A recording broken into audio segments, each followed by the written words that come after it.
Relief, grief and belief. What do autistic people feel inside after diagnosis?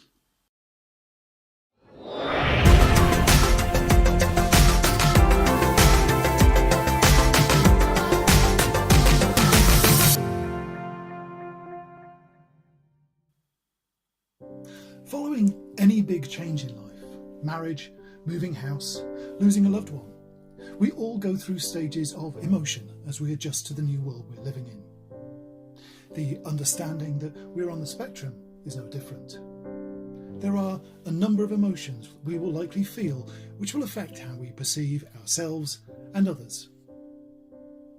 My own diagnosis was many years ago when I was a teenager, so my experience would not have been quite the same if I'd been identified as an adult today. The resources available back then were nothing like those available now, but the emotional processes would be little different. It seems most autistic people go through a series of stages of acceptance and adaptation before settling on a particular worldview of what being on the spectrum means to us.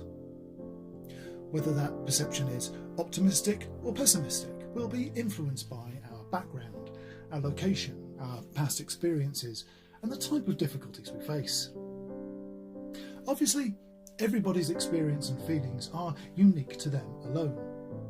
No two autistic people will have gone through exactly the same, but there are a number of common themes that arise over and again. We don't all experience all of them, or in the same order, but it's valuable to know that what we did or what we will go through is not something we face alone. We're going to concentrate on feelings relating to formal diagnosis of being on the autistic spectrum, but many of those who are self-identified will go through similar processes as they come to terms with their understanding. The feelings start before we even receive our diagnosis. Most of us will have sought diagnosis because of a suggestion from someone we trust or an authority figure such as a GP or social worker. In some cases, it'll be something we've worked out and requested by ourselves. We may have met people on the spectrum who remind us of ourselves, or read articles and websites about autism and thought that it sounded familiar. Just the suggestion that there may be an explanation for why we felt different or experienced problems other people don't seem to face can be a ray of hope in itself. From there, it can sometimes be a long, hard road getting to the diagnosis stage. If you live in a country where you have to fund it yourself, it can take time to get the money together. Or in a country like the UK, which has state-funded healthcare, there can be waiting lists slowing the process down. That wait can be agonising. We are so near yet so far from knowing. However certain we may be of who and what we are, that period of hanging on waiting to find out for certain can be nerve-wracking. So it's no surprise that some people choose not to go down that road at all and self-identify. Once we actually receive our diagnosis, everything may feel like it has changed, even though in reality we're exactly the same people as we were yesterday. The confirmation that we are on the spectrum can seem like no big deal, and the biggest deal ever at the same time. There seems to be three key elements common to most people when we find out for sure that we are autistic. As we said before, these may not all be felt by everyone, and not necessarily in a particular order, nor will they last a fixed period of time. But it's important for us all on the spectrum to know that what we go through at this point in our lives is something others like us have also experienced. Relief.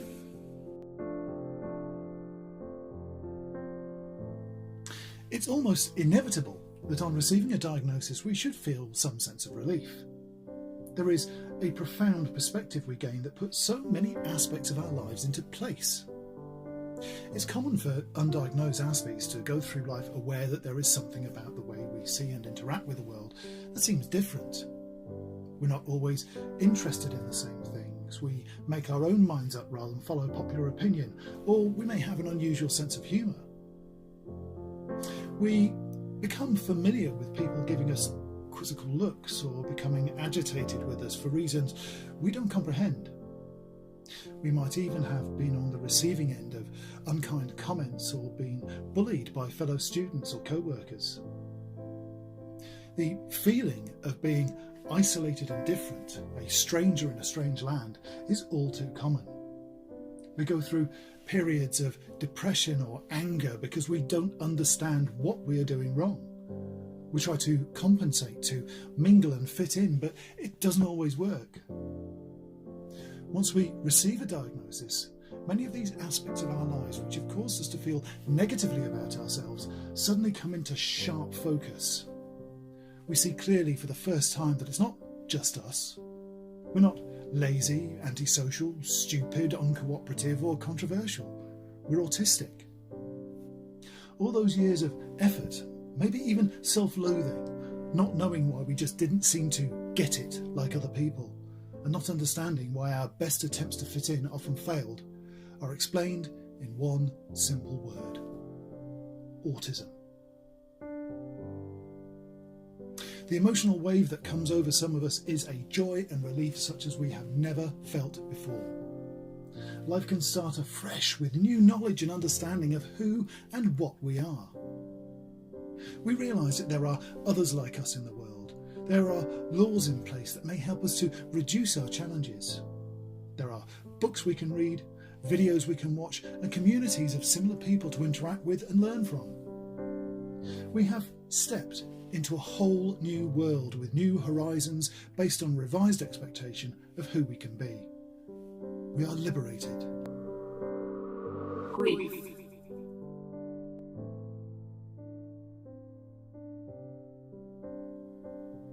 For some people, grief may well be their first reaction to their diagnosis, but it also often follows the stage of relief as the reality of what being on the spectrum means to us and those around us sinks in.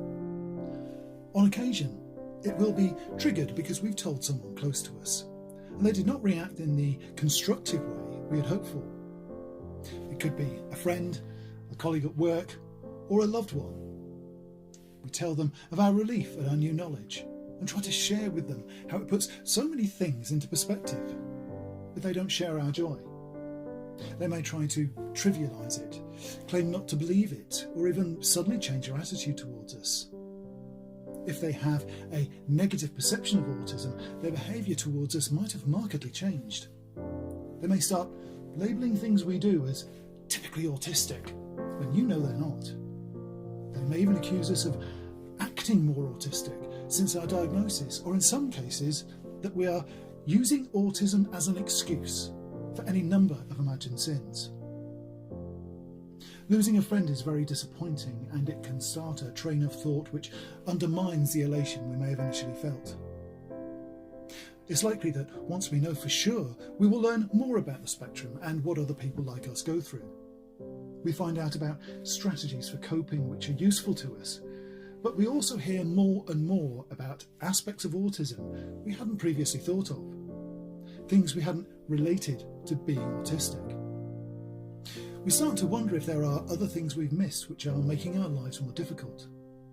We increasingly ask ourselves, do I do that? We wonder if, now we know about our autism, we've changed our behaviour. This uncertainty, possibly combined with a change in attitude from some people around us, bursts the happy bubble we were in when we first got the diagnosis. We may start to long for the life we had before, to wish we'd not opened up to the people we seem to have lost. We grieve for the lost world of ignorance we once inhabited. We didn't know why we were different, but we were coping all right, weren't we? Why do some parts of life feel more difficult now than they did before? We may even start to wish we had never found out, or that our autism was gone, so that we can go back to the old life that somehow seems easier at this point. It's the recognition that something significant has changed and will never be the same again that can lead us into grief and regret. Relief.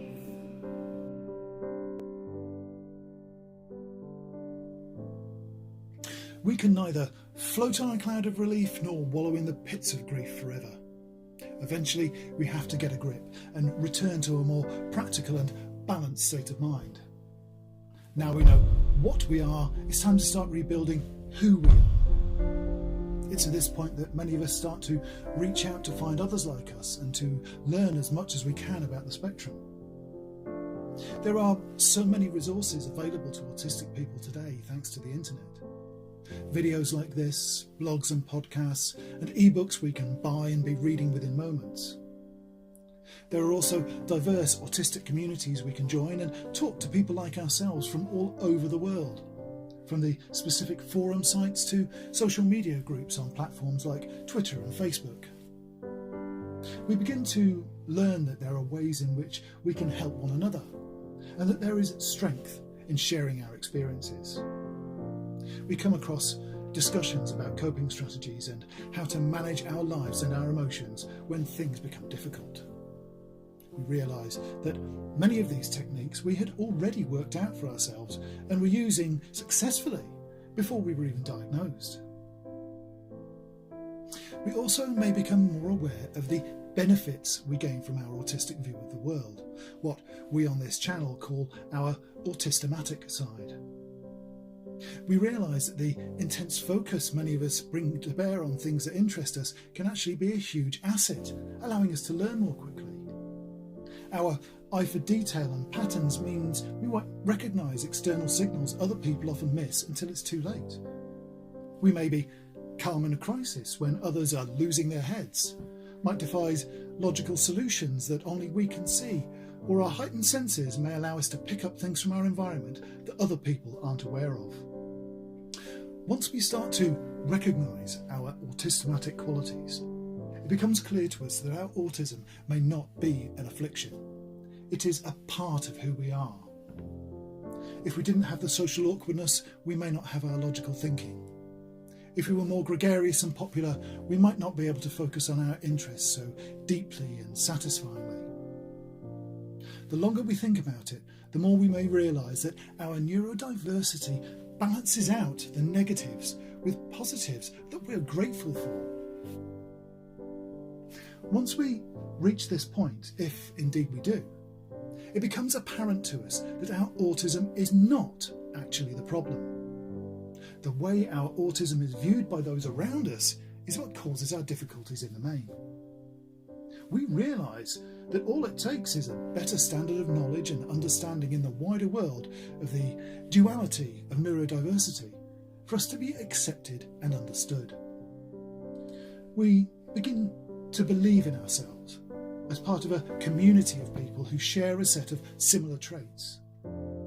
We recognise our Autistamatic strengths as well as our autistic weaknesses. It is that belief that frees us, not the diagnosis itself. The belief that we have a place in the world as we always have. We understand how people like us have used their strengths in the discoveries of new knowledge, new technologies, and the creation of enduring art and architecture. A belief that even if we are not always appreciated as we should be, that we are worthwhile members of society, and if given the chance, we will gladly play our part. The videos we make are often helped by the contributions of other autistic people on the many supportive communities online. The actual subject of this episode was suggested by an Aspie friend in America, following our original What Next video, which you'll find linked in the description. Our purpose on this channel is to investigate and explain the autistic world, both to others like ourselves and to those outside the spectrum who want to know more. Exploring our many coloured minds, as we say on our banners. We've not offered advice on how to adjust or cope with autism. We'll make an exception on this occasion. If you're watching this video, then you're more than likely online. You are already using the internet. If you haven't done so, use it to reach out to others on the spectrum. Too many of us suffer in silence, feeling overwhelmed, undervalued and lonely. There are countless online communities of autistic people available for all ages, abilities and nationalities. There is immense comfort and support to be found in talking to others like yourself. In addition, there are organisations that offer resources specific to the country you live in, like the National Autistic Society in the UK, who can either provide assistance or point you in the right direction. You may even find that there is a social group in your area which allows people on the spectrum to get together and just be themselves, dropping the masks because we're amongst our own. Reach out, because people are out there who understand you. If you want to let other people know about your group, whether it be online or in real life, feel free to mention it in the comments below, or get in touch with us on Twitter. Remember, however you may be feeling about your autism right now, whether it's relief, grief or belief, you're not just autistic, because every day can be an Autistamatic day.